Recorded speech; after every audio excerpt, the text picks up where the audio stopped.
Welcome back my dear students. 24वीं video के साथ कक्षा 10th विषय विज्ञान।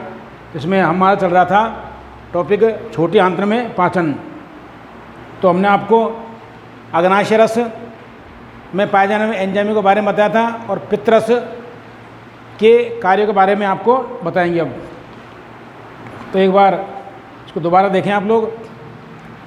इसमें छोटी आंत्र में पाचन, छोटी आंत्र में पाचन, छोटी आंत्र में पाचन। इसमें आपको हमने ये बता दिया कि आमाशय से आंशिक रूप से पचित प्रोटीन एवं कार्बोहाइड्रेट सहित भोजन अम्लीय कायम के रूप में थोड़ा थोड़ा करके छोटी आंत्र या ग्रहणी में आता है।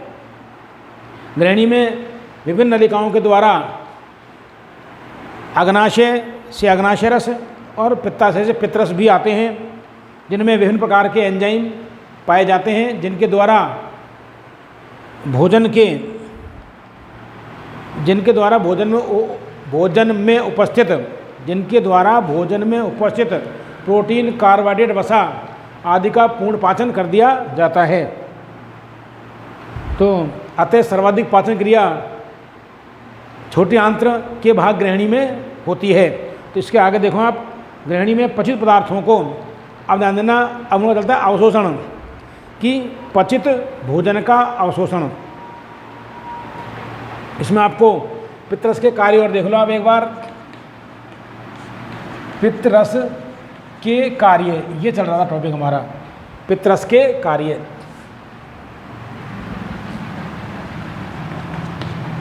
पित्तरस के कार्य, जो पित्तरस होता है इसके बारे में हमने आपको बता दिया कि किससे मिलके बना होता है। इसके कार्य को देखिएगा आप कि पहला, पित्तरस वसा के पाचन के लिए आवश्यक होता है। पहला है पित्तरस वसा के पाचन के लिए, वसा के पाचन के लिए आवश्यक होता है। वसा के पाचन के लिए आवश्यक होता है। अर्थात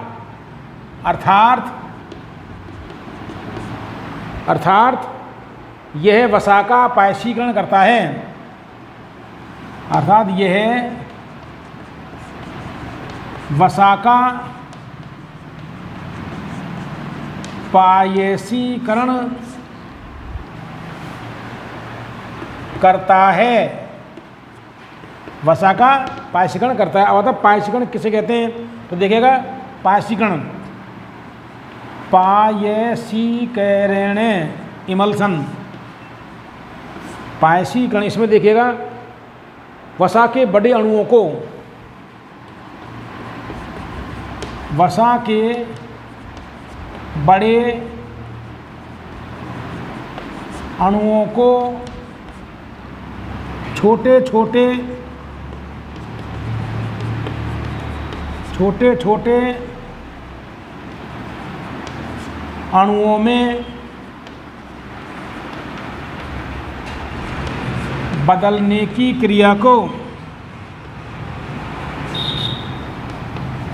क्रिया को पायसीकरण कहते हैं। तो देखिएगा बेटा कि पित्तरस का मुख्य कार्य क्या होता है कि पित्तरस वसा के पाचन के लिए आवश्यक होता है। अर्थात वसा का पाचन करता है। ये वसा का पायसीकरण करके वसा का पाचन कर देता है। अब पायसीकरण क्या होता है? वसा के बड़े अणुओं का, अर्थात वसा के बड़े अणुओं का छोटे छोटे अणुओं में बदलना या तोड़ना वसा का पायसीकरण कहलाता है। इसमें देखो तीसरा जो कार्य आपके, यह है लाइपेज एंजाइम को पायसीकरण इसी में आ जाता है। दूसरे में दूसरा कार्य देखो इसको, लाइपेज एंजाइम जो कि वसा का पाचन करता है। यह है पित्तरस लाइपेज एंजाइम को क्या करता है? सक्रिय करता है। सक्रिय करता है, लाइपेज एंजाइम को सक्रिय करता है। चौथा देखो, तीसरा सॉरी, इसमें देखो पितरस भोजन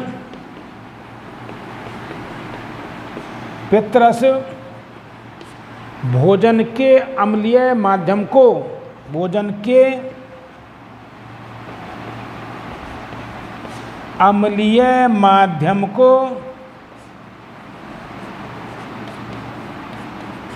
क्षारीय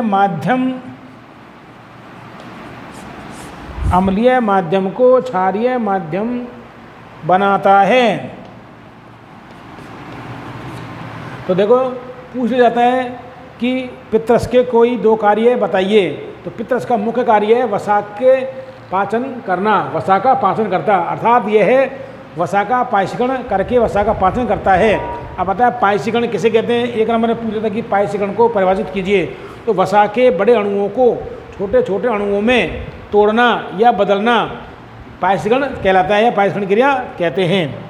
यह पितरस लाइपेज एंजाइम को सक्रिय करता है। किसको सक्रिय करता है? लाइपेज एंजाइम को सक्रिय करता है। पितरस भोजन के अम्लीय माध्यम को, तीसरा कार्य इसका, पितरस भोजन के अम्लीय माध्यम को क्षारीय माध्यम प्रदान करता है, क्योंकि आमाशय में भोजन का अम्लीय माध्यम होता है, इसलिए अम्लीय माध्यम को क्षारीय माध्यम में बदलता है। आगे देखिएगा, अब आता है जो इसके छोटे आंत्र के जो भाग होते हैं, अग्र क्षुद्रांत्र और क्षुद्रांत्र, ये क्या करते हैं? छोटे आंत्र में गृहिणी में पचे हुए भोजन को क्या करते हैं? अवशोषित करने का कार्य करते हैं। अब आता है अवशोषण। तो भोजन का अवशोषण, आगे देखिएगा, इसमें आता है आपको अवशोषण। पाचन हो गया इसमें, छोटे आंत्र में पूर्ण पाचन। अब आता है अवशोषण, भोजन का अवशोषण। फिर भी आप देखो इसमें अग्र क्षुद्रांत्र और क्षुद्रांत्र, देखो गृहिणी में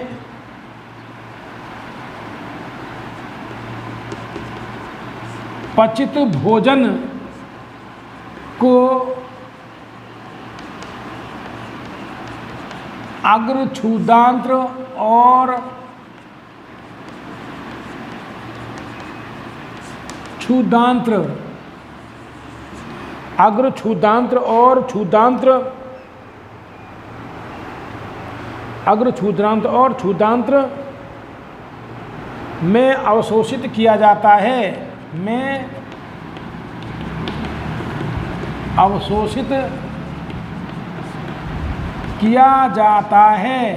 तो ध्यान देना बेटा कि भोजन का अवशोषण और पाचन, सबसे अधिक भोजन का पाचन एवं अवशोषण छोटे आंत्र में ही किया जाता है। तो छोटे आंत्र के गृहिणी भाग में तो भोजन का पाचन होता है, इसमें प्रोटीन का, कार्बोहाइड्रेट का और वसा का पूर्णतः पाचन हो जाता है। अब जो छोटे आंत्र के गृहिणी का जो पश्च भाग है, अग्र क्षुद्रांत और क्षुद्रांत, इसमें पचित भोजन का अवशोषण किया जाता है। आगे देखिएगा, इन अवशोषित पदार्थों को विभिन्न कोशिकाओं की सहायता से रक्त में भेजा जाता है या रक्त में पहुंचाया जाता है। आगे देखिएगा, इन अवशोषित पदार्थों को, इन अवशोषित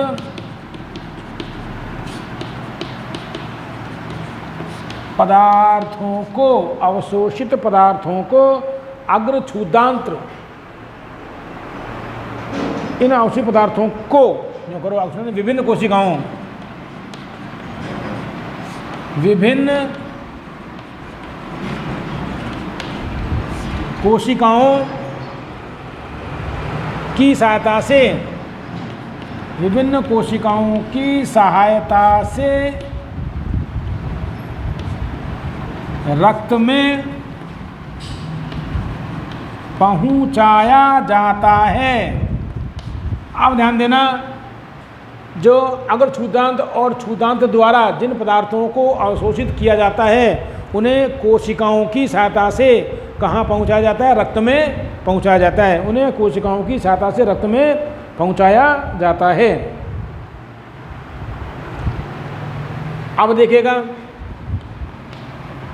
जो शेष बच जाते हैं अवशोषण के पश्चात, अपचित और अपशिष्ट पदार्थ शेष बच जाते हैं या अनावशोषित पदार्थ जो शेष बच जाते हैं उन्हें छूतांत से बड़े आंत्र में पहुंचाया जाता है। आगे लिखिएगा, इसमें देखो, अपचित एवं अनावशोषित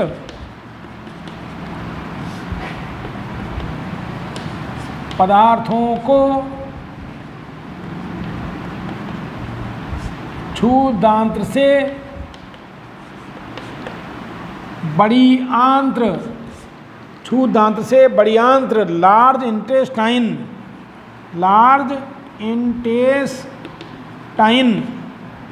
में पहुंचाया जाता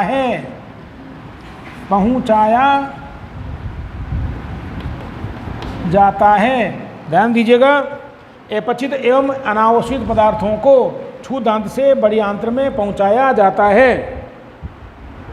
अब देखो, बड़ी आंत्र का मुख्य कार्य क्या होता है? इनमें से बड़ी आंत्र का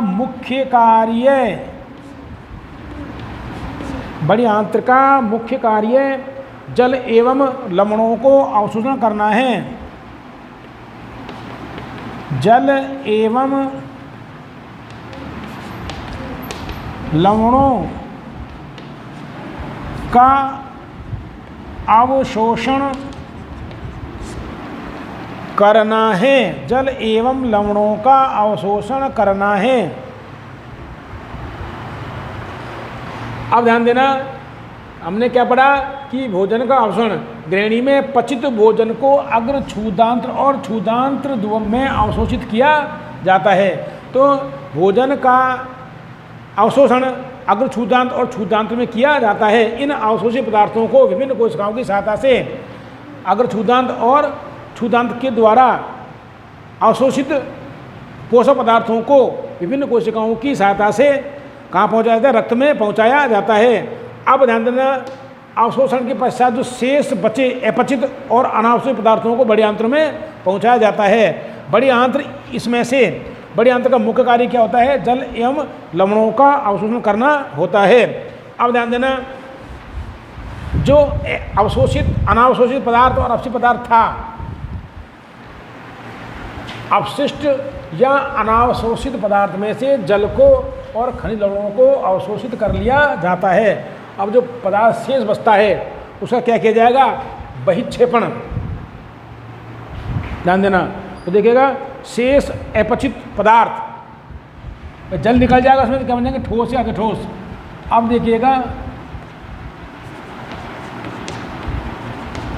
शेष अपचित पदार्थ, कैसे पदार्थ बच जाते हैं? शेष अपचित पदार्थ ठोस या अर्धठोस होकर, ठोस या अर्धठोस होकर अस्थायी रूप से मलाशय में होकर अस्थायी रूप से मलाशय,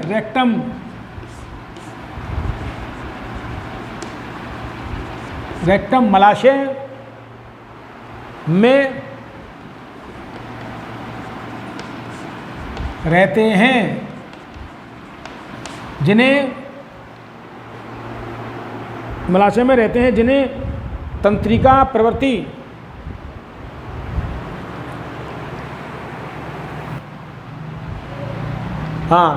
तो क्या कहते हैं? जिन्हें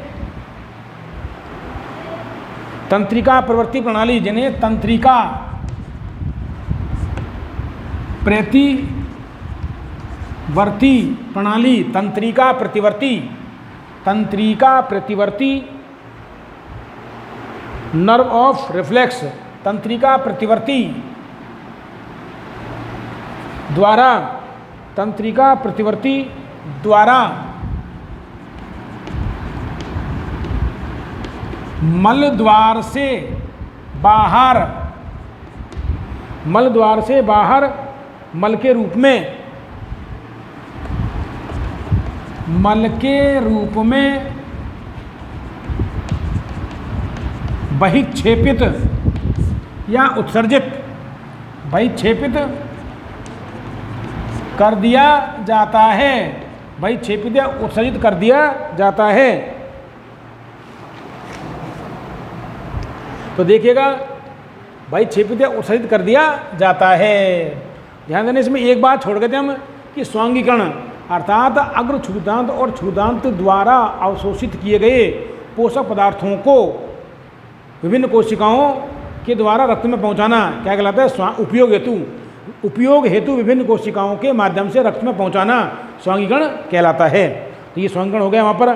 तो ध्यान देना, पाचन तंत्र की प्रणाली, ये हमारा पाचन तंत्र यहाँ पर समाप्त होता है। तो हमने पाचन क्रिया आपको 5 भागों में पढ़ाई थी। कौन? सबसे पहले अंतर्ग्रहण, दूसरा पहला अंतर्ग्रहण, दूसरा पाचन, तीसरा अवशोषण, चौथा स्वांगीकरण, पांचवा बहिक्षेपण।